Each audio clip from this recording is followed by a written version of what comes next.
The Ferdinand Elefant, born from the crucible of war, held a significant role in the tumultuous battles of World War II. With its fearsome reputation and imposing presence on the battlefield, Ferdinand struck fear into the hearts of its adversaries. Born out of Germany's urgent need for a potent tank destroyer, the Ferdinand Elefant emerged as a solution to combat the formidable Soviet armored forces on the Eastern Front.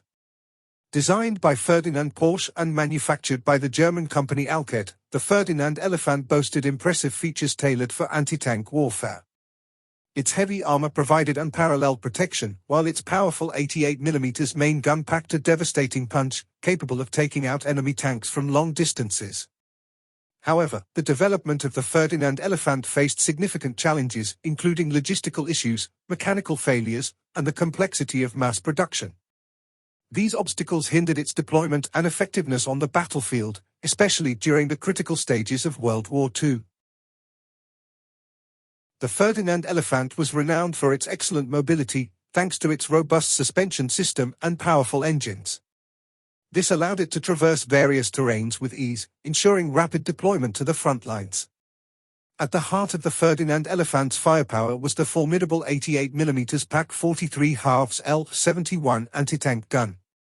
Renowned for its exceptional range and armor-piercing capabilities, this weapon struck fear into the hearts of enemy tank crews. One of the Ferdinand Elefant's unique features was its advanced optics system. Equipped with sophisticated rangefinders and targeting devices, this armored vehicle boasted unparalleled accuracy and precision, allowing it to engage enemy targets with deadly efficiency. These advanced optics contributed to the Ferdinand Elefant's impressive range, enabling it to engage enemy tanks and fortifications from safe distances, minimizing the risk of counterattacks.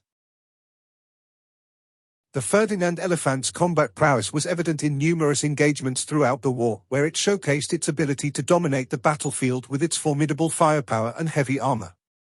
Equipped with the powerful 88mm Pak 43 halves L71 anti-tank gun, the Ferdinand Elefant boasted unmatched armor-piercing capability.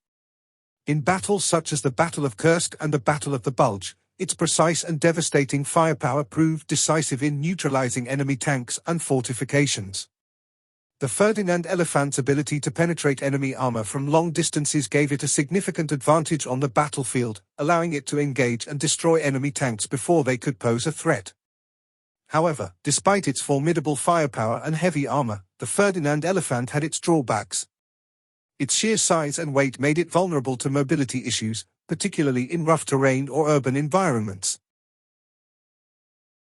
The Ferdinand Elefant left an indelible mark on tank design and military strategy during World War II.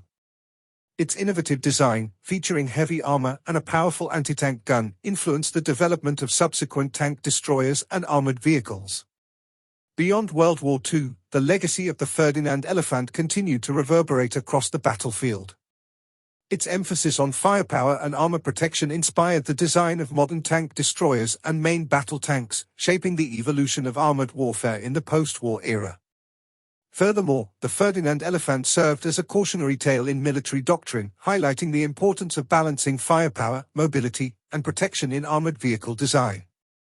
Its shortcomings, such as limited mobility and vulnerability to close-quarters combat, underscored the need for versatile and adaptable platforms in modern warfare.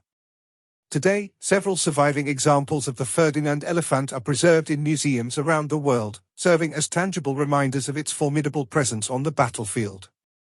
These meticulously restored vehicles offer a glimpse into the past, allowing visitors to appreciate the engineering marvels of World War II. Comment below of what thing I should talk about next and subscribe for more.